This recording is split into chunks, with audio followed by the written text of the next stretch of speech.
and gentlemen, boys and girls, children of all ages, welcome to Robert Sports Show. I'm your host, Robert. NASCAR playoff, round of 8, preview. The next 3 races is Martinsville, Texas, Phoenix. So far for the playoffs, the initial season, before the season started, I did a playoff prediction. 12 of the 16 I was able to pick. Round 1, the first cutoff from 16 to 12, I was able to pick on my preview 10 to 12. And for the final 8, when I did the preview for that, I was able to pick 6 of the 8. So here we are, 3 races. 4 races left in the season. 3 races, we eliminate 4. We have 4 guys at Homestead for the Monster Energy NASCAR Cup Series Championship. The 8 guys going on for these 3 races, we have Martin Truex Jr., 4,069 points. I'm just going to start with the bonus points. So everybody starts at 4,000 plus bonus points. We have Martin Truex Jr. at 69, Kyle Busch at 42, Brad Keselowski at 26, Jimmy Johnson 17, Kevin Harvick 17, Denny Hamlin 14, Ryan Blaney 9, and Chase Elliott 6. I imagine a lot of you are like, whoa, where's Matt Kenseth? Well, at Kansas, Matt Kenseth got into a wreck. You're allowed 6 members of the team over the wall to fix during that 5-minute damage clock they have. If you're involved in an accident and you have more than 6 people over the wall, you're parked for the rest of the race. Part of the damage policy this year. If it's a normal pit stop and 7 people go over the wall, if the 7th person is not servicing the driver, is helping on the car, you go to it's a 1-lap penalty or in the longest line. So it's there's a couple different variations of this. Because he was on the damage clock and they had the 7th member over the wall, he was parked for the rest of the race. There was some confusion about that during the race. NASCAR came out with what the rule is. Okay, I understand, I get it. Somebody should have fucking counted better.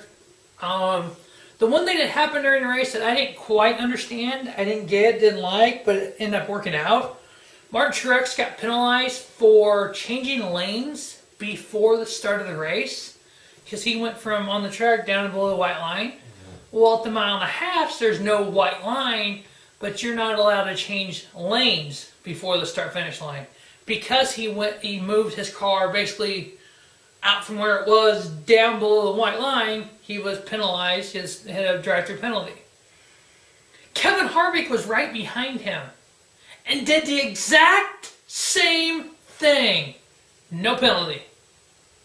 Because the front row decides the start of the race. So you're telling me anybody else in that line of cars could have done the exact same thing and got a competitive advantage, would not have been penalized because the first place car did it? What kind of monkey bullshit is that? He did it, so I don't get in trouble. He gets in trouble. Monkey see, monkey do? What the fuck? Either the rule is a rule for everyone or no one.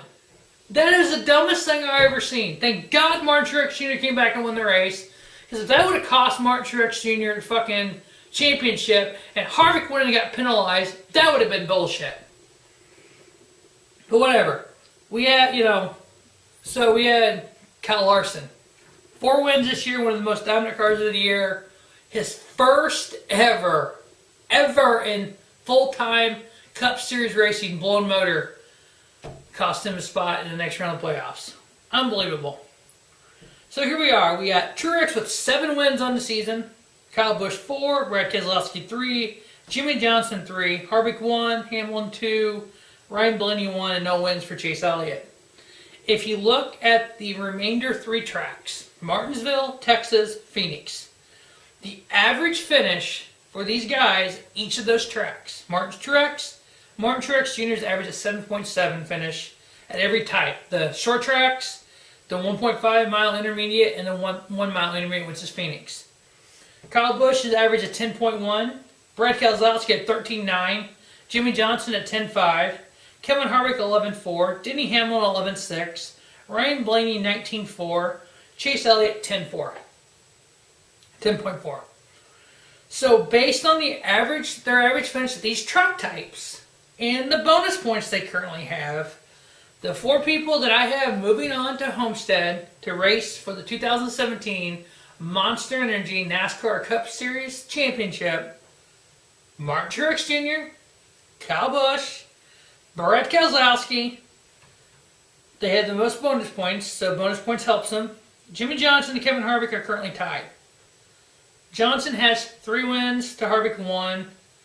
Harvick is averaged 11.4, Jimmy Johnson at 10.5. Barring a victory by Harvick, Hamlin, Ryan Blaney, or Chase Elliott, I think Jimmy Johnson will be the 4th guy going to Homestead. I've been a NASCAR fan for 30 plus years. I do not want Jimmy Johnson to win the title.